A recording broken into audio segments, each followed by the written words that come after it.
Olá vocês! Hoje nós vamos falar de classificação de texto. Essa é uma tarefa muito importante para o processamento de linguagem natural e em Deep Learning e Machine Learning. Na verdade é uma tarefa utilizada quase diariamente, né, por várias aplicações que a gente usa no dia a dia. Se você não é inscrito no canal, se inscreva e dá o joinha no vídeo aí.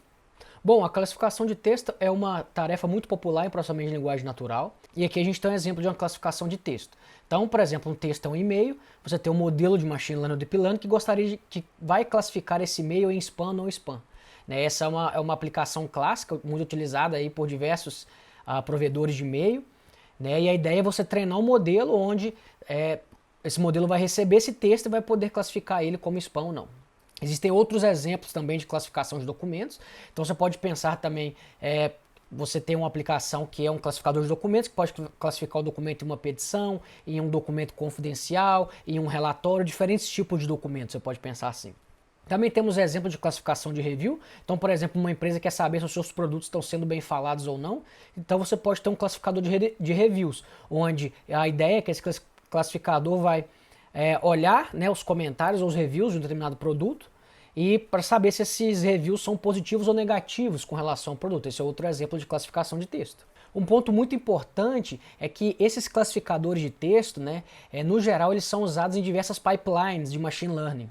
Então, por exemplo, se você usa algum assistente de voz, tá certo? E aí você pede o assistente para definir um alarme, para chamar um táxi, né, ou para tocar aquela música que você gosta, ou perguntar alguma questão. Tá vendo que cada uma dessas perguntas ou comandos, você pode classificar elas, né, para você chamar subsistemas que vão ser responsáveis por responder essa pergunta ou executar esse comando. Então, se você pede para tocar uma música, né, o sistema ele tem que detectar e enviar esse pedido, né, para o subsistema que executa músicas. Se você quer setar um alarme, esse sistema ele tem que entender que isso é um alarme, que você está pedindo para setar um alarme e tem que encaminhar isso, né, para o aplicativo de alarmes ou coisas desse tipo. Então, classificar o texto é muito importante, por exemplo, para esses assistentes de voz. E como eu disse, você vai enviar essa mensagem para diferentes modelos. Então, o classificador de texto ele detecta, vamos falar, o tópico daquele texto, né? Você pode pensar assim, daquele comando, e vai enviar esse comando para diferentes modelos. Pode também enviar mensagem para um modelo de receitas culinárias, por exemplo, ou coisas desse tipo. Um outro exemplo é quando você pesquisa na web. Então, na hora que você faz alguma busca, algum buscador, né, o buscador ele quer entender o que você está procurando. Você está procurando por alguma imagem, você quer saber notícias, você não quer saber coisas atuais, mas quer saber a história de algum tema. Então, você percebe que existem vários tipos de pesquisa que podem ser executadas.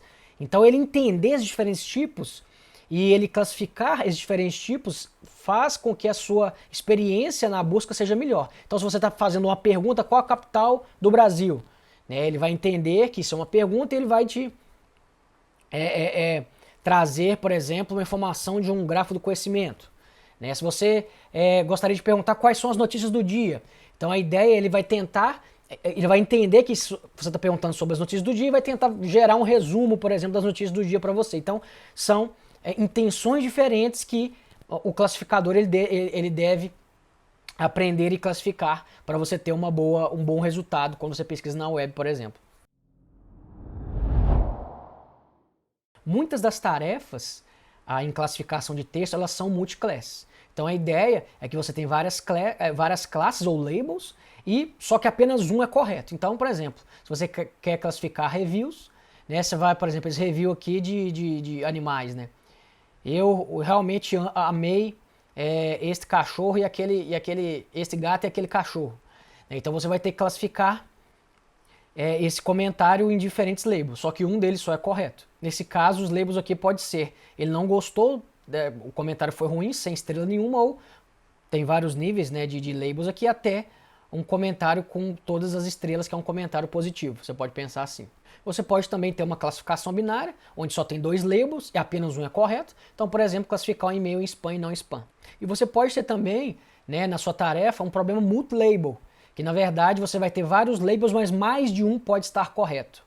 Então, por exemplo, se você digitar o texto em alguma ferramenta, ela te sugerir, né, diferentes labels, ou por exemplo hashtags. Então ela pode te sugerir várias hashtags baseadas no seu texto. Então isso é multilabel, ou seja, ela está classificando o seu texto em mais de um label.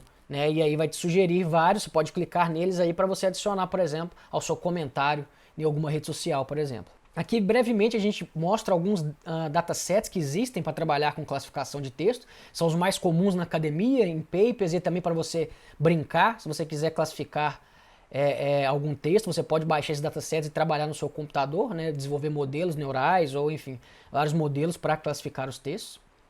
Perceba que tem alguns tipos diferentes, por exemplo, classificação de sentimento, né, onde você quer classificar um texto em positivo, negativo, enfim, você pode ter várias granularidades. Você pode também, por exemplo, classificar o tipo de questão, né, dado uma questão lá, você quer classificar qual tipo dessa questão, se ela é de determinado domínio ou coisa desse tipo. Por fim, você também tem os tópicos, onde você quer classificar um texto em tópico. Então, por exemplo, se um texto está falando por exemplo, se esse é história ou se esse texto é notícia, você quer classificar, por exemplo, o texto se ele é notícia, história ou se ele é outro tipo de informação. Por exemplo, se ele é um documento legal, coisas desse tipo. Então aqui a gente tem um exemplo de duas amostras da Depipedia. E aqui você tem, por exemplo, texto, né, com título e um resumo aqui, né, os dois textos, e o label.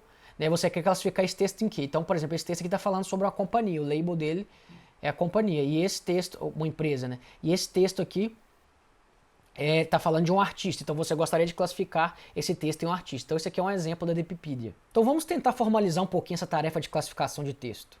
Então a ideia é que a gente tem um classificador, você pode pensar no classificador como uma rede neural ou outro modelo. E nesse caso aqui a gente está trabalhando com um classificador que tem apenas um label correto. Então a gente pode representar o documento, né, com a variável x aqui, onde cada um desses x aqui, do x1 até o xn, são tokens desse documento. Você pode pensar tokens como palavras nesse caso simples aqui. Então você tem essas palavras do seu documento, você vai utilizá-las como entrada para o seu classificador, e o seu classificador vai gerar uma saída y, ou label, que pertence a uma das k classes que ele pode predizer. Então, basicamente, você entra com as palavras no seu classificador e quer um label, e esse label ele pertence a uma das K classes que você definiu anteriormente para o seu classificador.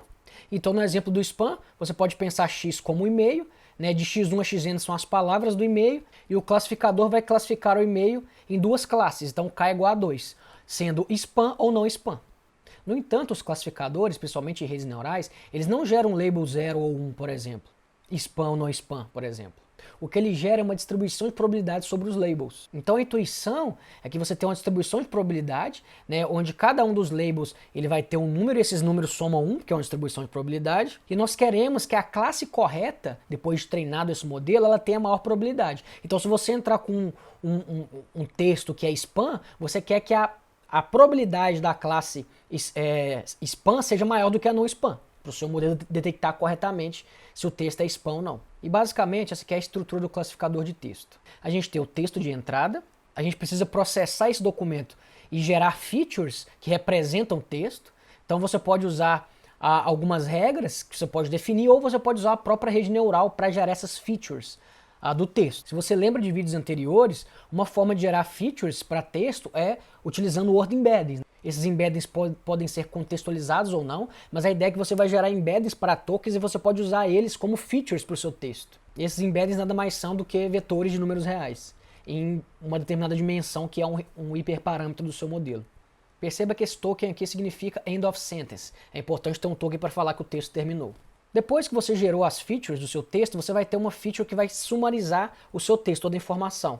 É um embedding ali que ele vai ter toda a informação do seu texto. Esse embedding vai ser utilizado como entrada para uma camada de classificação, onde essa camada vai gerar uma distribuição de probabilidade baseada no seu texto. Então a ideia é que essa camada vai, dado o texto, né, o seu texto de entrada, ela vai gerar uma distribuição de probabilidades, nesse caso, de K diferentes classes ou labels aqui.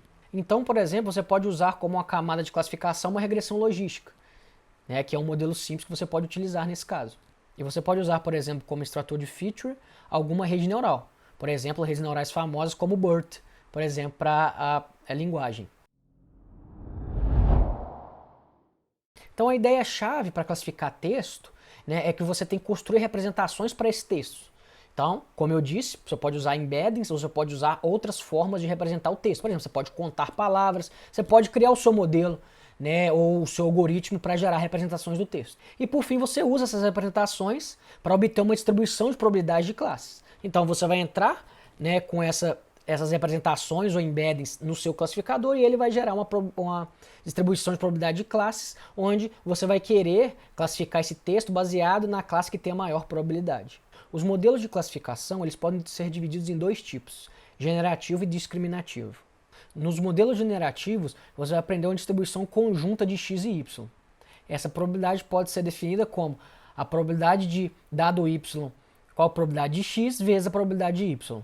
Uma característica interessante desses modelos é que você pode usar esses modelos para gerar amostras que são similares a amostras que esse modelo aprendeu usando, por exemplo, um dataset. E como que esse modelo classifica um texto ou faz a predição? Ele faz da seguinte forma. Você quer predizer o y, que é a sua classe, por exemplo, span ou spam, e para isso você vai usar o argmax, que você quer pegar a classe com a maior probabilidade, então por isso que é argmax. Então você quer a classe com maior probabilidade, a classe K com maior probabilidade dessa distribuição, da probabilidade dessa distribuição conjunta x e y. Por outro lado, você pode ter modelos discriminativos para classificar texto. A ideia desses modelos é que agora você não aprende uma distribuição conjunta mais de x e y, mas o que você vai aprender é o seguinte. Você vai aprender fronteiras entre as classes. Então a ideia é que você vai aprender a seguinte distribuição. Qual que é a probabilidade de dado x, que é o seu texto, qual a probabilidade de y, onde y são os seus labels, né? E a predição é um pouco mais simples. Você vai querer o y, né? Você vai usar o argmax, você vai querer o y com a maior probabilidade, né? Das k classes, onde dado x, qual a probabilidade de y ser igual a k, onde k é o número de classes. Dessa forma você vai pegar a classe com a maior probabilidade dentre todas as classes, dado o seu x, que é a sua entrada, que é o seu texto. Então aqui nós temos dois exemplos de modelos de classificação de texto, né? Um exemplo para generativo e um exemplo para discriminativo. Em generativo, você pode usar um classificador naive Bayes, a gente vai ver isso em outros vídeos, como é esse classificador. E o discriminativo, você, por exemplo, um exemplo é a regressão logística, que na verdade é um Maximum Entropy Classifier, um classificador de entropia máxima, que também é muito utilizado em redes neurais, né? Que você pode usar um classificador desse tipo, né? Ou classificadores baseados em softmax, que é uma regressão logística para mais de duas classes. Enfim, então, são dois exemplos de classificadores generativos e discriminativos. É isso aí, pessoal. Nesse vídeo eu quis mostrar para vocês qual que é a ideia por trás da classificação de texto, que é uma ideia chave em processamento de linguagem natural. É importante destacar que todos esses modelos eles precisam de receber como entrada desses classificadores alguma feature ou alguma representação do texto. Como nós já sabemos, textos podem ser representados utilizando embeddings, por exemplo, outras formas de representação, por exemplo, como contar palavras ou gerar representações baseadas em contexto de palavras, como nós vimos em outros vídeos. Em outros vídeos, nós vamos aprender detalhes de modelos de classificação de texto, por exemplo, como naive Bayes e como a regressão logística ou redes neurais, por exemplo, redes neurais recorrentes, ou transformers, ou CNNs, ou MLPs, né, que são apenas multilayer perceptrons. É isso aí, pessoal. Deixa o joinha, se inscreva no canal. Um grande abraço e até mais. Valeu!